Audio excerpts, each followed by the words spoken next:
my government is of the firm conviction that the role of the private sector in the development of our national economy is crucial. It is the very essence of our economic policy, philosophy, and has been so for 70-odd years.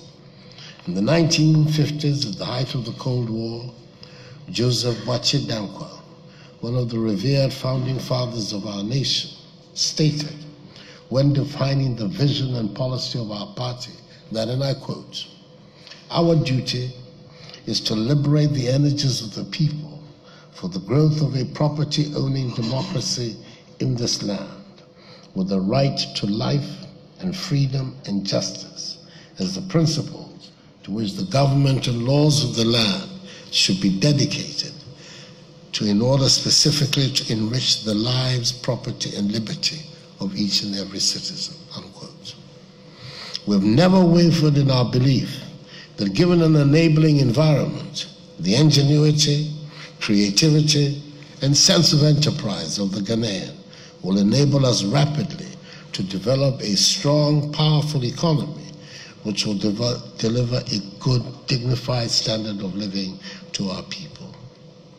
In furtherance of this, over the past 15 months in office, we've set about putting in place the measures needed to reduce the cost of doing business and improve the business environment. We've begun to act on the fundamentals of our economy, which in recent years has been in considerable disarray.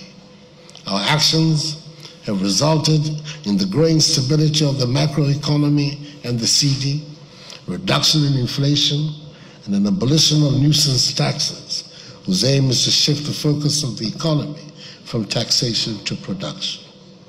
All these measures are being undertaken to stimulate enterprise activity and growth. We also recognize that if in the circumstances of the 21st century we continue to maintain the Gettysburg economy, there will be no future prosperity for the Ghanaian people in the short, medium, or long term.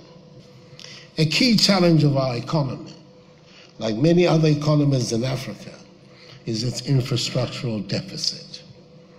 We're embarking on an aggressive public-private partnership program to attract investment in the development of both our road and railway infrastructure. We're hopeful that with solid private sector participation, we can develop a modern railway network with strong production center linkages and with the potential to connect us to our neighbors to the north, i.e. Burkina Faso, to the west, i.e. Côte d'Ivoire, and to the east, i.e. Togo. We believe that this is an area where British technology and expertise would be very welcome. I am thus notifying the business community in the United Kingdom to take advantage of the growing business-friendly climate in the country to invest in Ghana. Our flagship policies, captured by the slogans of one district, one factory, one village, one dam, and the program for planting for food and jobs, map out areas of opportunity, which I commend to you, is that doing the areas in the development of renewable energy and ICT growth.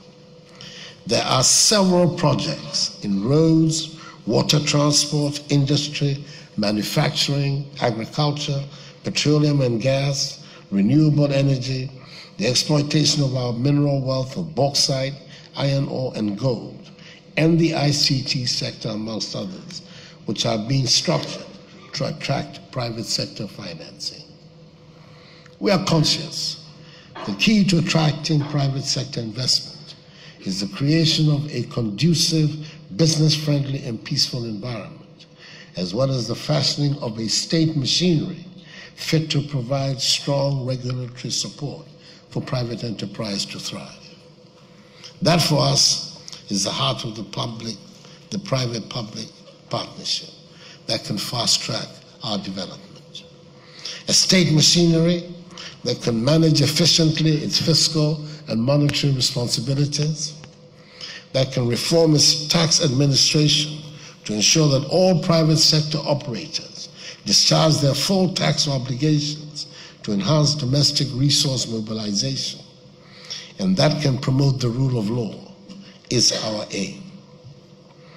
Ladies and gentlemen, I'm determined that we change the economic conditions of our country for the better, to ensure that young people see it as a place of opportunities instead of the place from which they flee at the peril of their lives. We need to do all within our power to create an entrepreneurial climate to enable our young people to come up with creative ideas that can be developed into businesses. Let me assure business leaders from the United Kingdom who are present this morning that Ghana is a haven of peace, security, and stability, a country where the principles of democratic accountability are now firmly entrenched in its body politic, and where the separation of powers is real to promote accountable governance. We're keen on establishing a business-friendly economy to attract foreign direct investments, to exploit our country's great potential on mutually satisfactory terms. Investments are protected in fact and in law. The rule of law in Ghana is not a slogan, but an operating principle of state development. We want to participate in the global marketplace, not on the basis of the exports of raw materials, but on the basis of things we make. We want to bring greater dignity to the lives of millions of people in Ghana. We want to build a Ghana beyond aid. I believe very strongly that Ghana is in the cusp of a new bold beginning which will repudiate the recent culture of failure. And I'm expectant that this summit will help facilitate partnerships between Ghanaian and British companies and create the common platform that generates ideas and nurtures them into success. It is my hope that exchanges of this sort will enable the strong relations between Ghana and the United Kingdom to grow even stronger.